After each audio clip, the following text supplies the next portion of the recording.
Hello students, welcome to my YouTube channel easy learning. इस video में हम BPC S188 की बुक जिसका नाम है सामाजिक मनोविज्ञान के अनुप्रयोग, इसके सेकंड टॉपिक पर हम डिस्कशन करेंगे इस वीडियो में।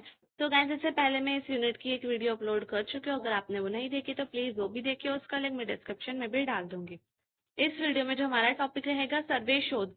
इससे ये जो यूनिट है इसमें हम सामाजिक मनोविज्ञान जो होता है उसके अंदर शोध विधियां जो होती है उसके बारे में हम डिस्कशन कर रहे थे। तो आप पहले वाली वीडियो जरूर देखिए ताकि आपको ये टॉपिक अच्छे से समझ में आ जाए, क्योंकि उससे पहले हम उस वीडियो में दो विधियां कवर कर चुके हैं, दो शोध विधियां। इस वीडियो में हम थर्ड शोध विधि लेंगे और ये शोध विधि है सर्वे शोध। यानी कि सर्वे जो होता है वो किस तरह से होता है और उसकी क्या क्या मतलब उसमें क्या क्या चीजों की उपयोगिता होती है, इन सब के बारे में हम डिस्कशन करेंगे। तो वीडियो स्टार्ट करने से पहले मैं आपसे कहना चाहती हूँ, अगर आपने मेरे चैनल को सब्सक्राइब नहीं किया तो प्लीज मेरे चैनल को सब्सक्राइब करें, वीडियो को लाइक करें, शेयर करें एंड कमेंट करके जरूर बताएं आपको वीडियो कैसी लगी। तो चलिए वीडियो स्टार्ट करते हैं। सबसे पहले है सर्वे शोध। एक अप्रयोगात्मक शोध है जो विस्तारित शोध के रूप में बड़े प्रतिदर्शन का अध्ययन कराता है। तो सर्वे शोध जो होता है वो अप्रयोगात्मक शोध होता है जिसके अंदर प्रयोग नहीं होते। अप्रयोगात्मक का मतलब उसके अंदर शोध कम होते हैं और बड़े प्रतिदर्श का जो है उसमें अध्ययन कराया जाता है। सर्वे शोध में शोधकर्ता प्रश्नावली साक्षात्कार की सहायता से आंकड़ों का संग्रहण करता है। मतलब कि सर्वे शोध जो होता है उसमें प्रश्न पूछे जाते हैं और साक्षात्कार लिया जाता है। आंकड़ों का इसमें जो है साक्षात्कार के बारे में भी आगे, तो साक्षात्कार क्या होता है उसके बारे में पूछेंगे। प्रश्नावली मतलब क्वेश्चन आंसर पूछकर जो है एक तरह से क्वेश्चन आंसर पूछे जाते हैं जिसके माध्यम से सर्वे होता है।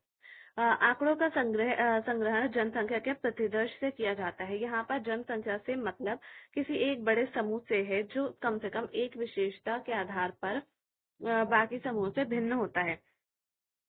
तो एक बड़े समूह जो होता है जब वो उसकी काफी उसकी जनसंख्या होती है, उसकी कोई एक विशेषता हो गई, वो बहुत बड़ी जनसंख्या, उसके अंदर एक समूह को लिया जाता है और उसकी एक विशेषता के आधार पर जो उस पर वो किया जाता है, अध्ययन किया जाता है, उससे क्वेश्चन आंसर पूछे जाते हैं उस समूह के बारे में। तो जो बाकी समूहों से अलग होती है विशेषता के आधार पर। अब सर्वे शोध की सहायता से आंकड़ों को एकत्रित करने के लिए उपयोग में आने वाली विधियां। तो पहली विधि जो है इसमें प्रतिदर्शन विधि है। प्रतिदर्श अध्ययन किए जाने वाली जनसंख्या का प्रतिनिधि करता है। सर्वे शोध के अंतर्गत प्रतिदर्शन तकनीक अपने आप में आंकड़े संग्रहण के उपकरण के रूप में काम करते हैं। मतलब कि प्रतिदर्शन तकनीक में आंकड़ों को जमा किया जाता है। ये एक आंकड़े संग्रहण की का उपकरण माना जाता है। इसको किसी भी प्रकार के पक्षपात से बचने के लिए प्रतिदर्शन का चयन यादृच्छिक रूप से किया जाना चाहिए। मतलब कि इसमें किसी भी तरह का पक्षपात नहीं होना चाहिए, यादृच्छिक रूप से, रैंडम रूप से इसका जो है चयन करना चाहिए।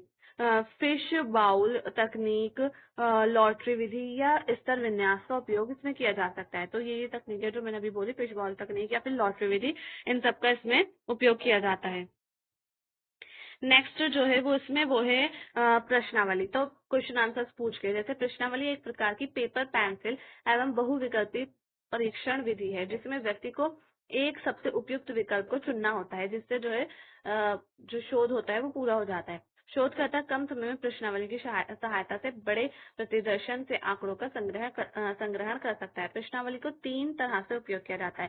पहला तो है मेल सर्वे, दूसरा है समूह केंद्रित सर्वे और तीसरा है घर घर जाकर किया गया सर्वे। तो मेल सर्वे और इन तीनों के बारे में हम अभी देखेंगे यहाँ पर।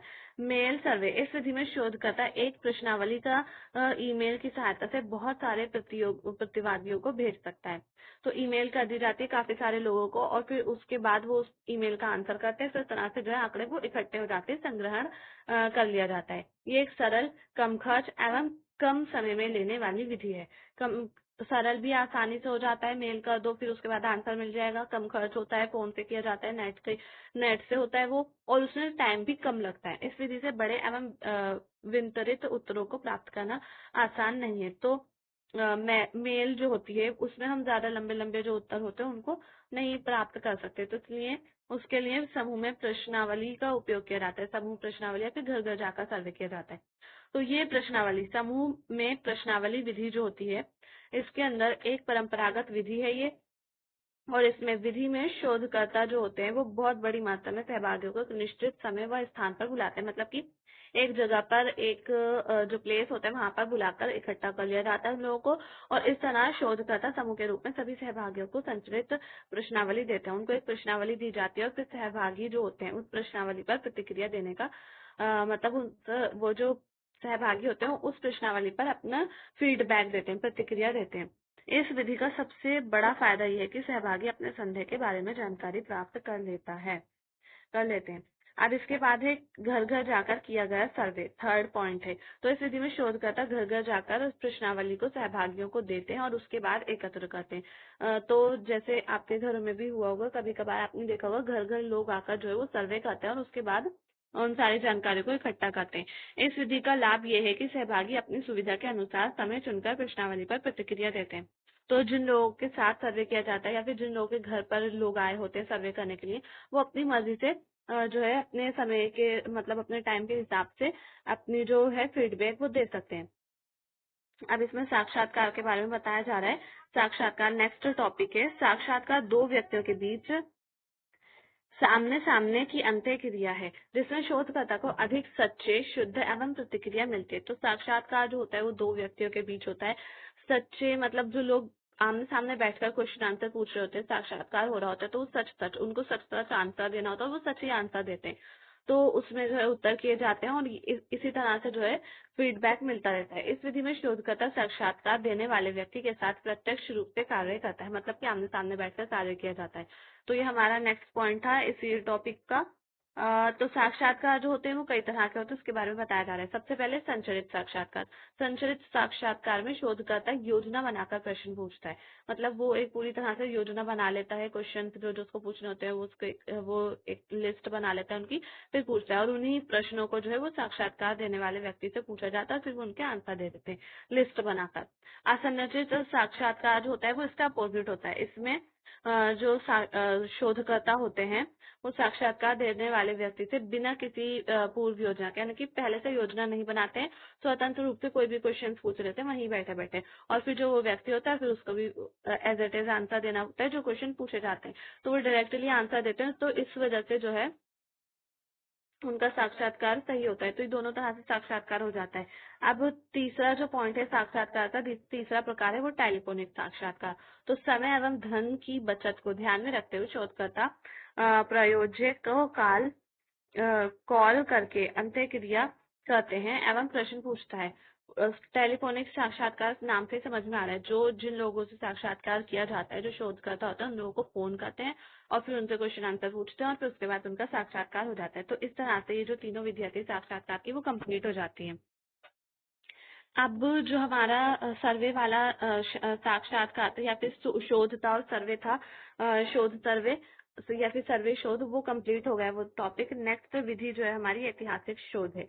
तो इसके बारे में इतना ज्यादा इम्पोर्टेंट नहीं है, थोड़ा थोड़ा हम देख लेते हैं। तो कई बार शोधकर्ता या समाज मनोवैज्ञानिक पहले से उपस्थित आलेखों का अध्ययन करके मानव व्यवहार के बारे में जानकारी हासिल कर लेते हैं। और कई बार जो मनोवैज्ञानिक होते हैं उनके लिए दशकों या फिर शताब्दियों से जो पुरानी बहुत ज्यादा पुरानी सूचनाएं हो जाती हैं या फिर प्रमाणिक दस्तावेज हो जाते हैं, वो भी उनके लिए इम्पोर्टेंट हो जाते हैं। उसके बाद उससे भी उनको काफी सारी जानकारी मिल जाती है। शोधकर्ता पहले से उपस्थित पत्रों, भाषणों एवं सूचनाओं को आंकड़ों एवं आलेखों के रूप में उपयोग करते हैं और इस तरह से वो पुरानी सूचनाओं के लेकर उन पर शोध करते हैं। तो इस वजह से इस शोध को जो है ऐतिहासिक शोध कहा जाता है।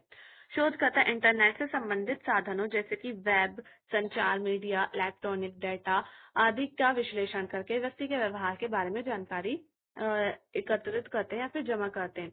तो काफी सारी वेबसाइट्स ऐसी हो जाती हैं या फिर मीडिया हो जाती है या फिर इलेक्ट्रॉनिक डेटा हो जाता है। इलेक्ट्रॉनिक डेटा यानी कि फोन से, इंटरनेट से निकाला गया, तो उन सब चीजों के बारे में जो है एक तरह से जानकारी इकट्ठी कर लेते हैं जो शोधकर्ता होते हैं। कई बार शोधकर्ता ऐतिहासिक शोध के साथ एक सहयोगी शोध तकनीक जैसे कि क्षेत्र अध्ययन एवं प्रेक्षण विधि का भी उपयोग करते हैं। तो क्षेत्र अध्ययन और प्रेक्षण विधि, इसके बारे में हम पहले वाली वीडियो में, फर्स्ट वीडियो जो थी इस यूनिट की, उसमें बात कर चुके हैं। अगर आपने वो नहीं देखी तो प्लीज वो भी देखिए। ऐतिहासिक शोध का उपयोग वास्तविक सांसारिक सूचनाओं पर आधारित परिकल्पनाओं की जांच किया जाता है। अब यहाँ पर ऐतिहासिक शोध जो है उसके स्रोत के बारे में दिया जा रहा है। तो सबसे पहले सरकारी संस्थान में जैसे जन्म मृत्यु दर, जनगणना या फिर आपराधिक गतिविधियां होती है, इन सबकी जानकारी रखी जाती है। तो यहाँ से शोध इकट्ठे किए जा सकते हैं। फिर उसके बाद है शोध संस्थान।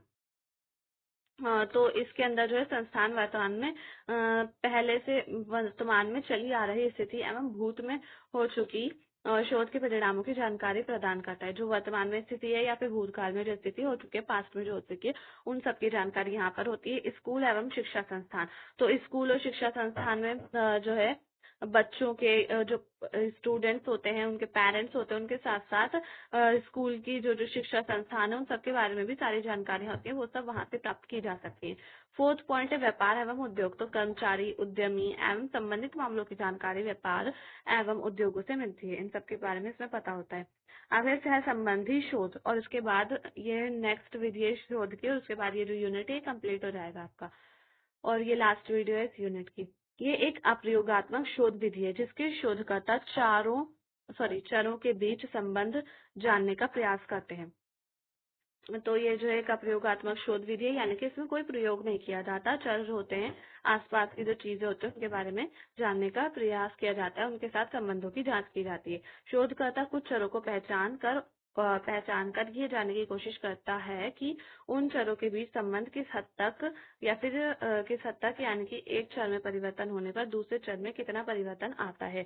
यानी कि अगर कोई हमारे आसपास की कोई एक चीज है, अगर उसमें परिवर्तन आ रहा है तो हम पर उसका क्या इफेक्ट पड़ेगा, या फिर हम उससे जो है किस तरह से हमारे व्यवहार में परिवर्तन आएगा। इन सब चीजों की जांच जो है वो सह संबंधी शोध में की जाती है। जरूरी नहीं है हमारे आसपास की कोई चीज ही हो, हमारे आसपास के लोग भी हो सकते हैं कुछ, अगर उनमें परिवर्तन आएगा तो हमारे अंदर भी कभी कभार परिवर्तन आ सकता है। जैसे उदाहरण दे रखा है, कर्मचारियों की प्रेरणा में वृद्धि कार्य संतुष्टि को बढ़ाती है या नहीं। तो कर्मचारी जो होते हैं, अगर उनको जो है प्रेरणा में वृद्धि होती है या फिर उनकी जो सैलरी होती है उसमें वृद्धि होती है, तो उनकी कार्य संतुष्टि बढ़ती है या नहीं, बढ़ेगी। ऑब्वियसली बात है, अगर किसी को ज्यादा सैलरी दी जाएगी तो उनकी कार्य संतुष्टि ज्यादा होगी, उन्हें ज्यादा अच्छे से सेटिस्फैक्शन मिलेगा कि हाँ हम अच्छा काम कर रहे हैं इसलिए हमें सैलरी दी जा रही है। या फिर उनकी प्रेरणा, अगर उनको ज्यादा अच्छे से उनको प्रेरणा दी जाएगी तो उनको ज्यादा अच्छे संतुष्टि मिलेगी। इस विधि के अंतर्गत शोधकर्ता चरों के बीच संबंधों की जांच करते हैं, लेकिन किसी भी चर में परिवर्तन नहीं कर सकते। तो इस तरह से सहसंबंधी शोध ये हो जाता है। तो गाइस यहीं पर ही हम वीडियो का एंड करते हैं। यहाँ पर हमारा टॉपिक फिनिश हो चुका है और ये यूनिट भी फिनिश हो चुका है। तो अगर आपको वीडियो पसंद आए तो प्लीज वीडियो को लाइक करें, शेयर करें एंड कमेंट करके जरूर बताएं आपको वीडियो कैसी लगी। थैंक्स।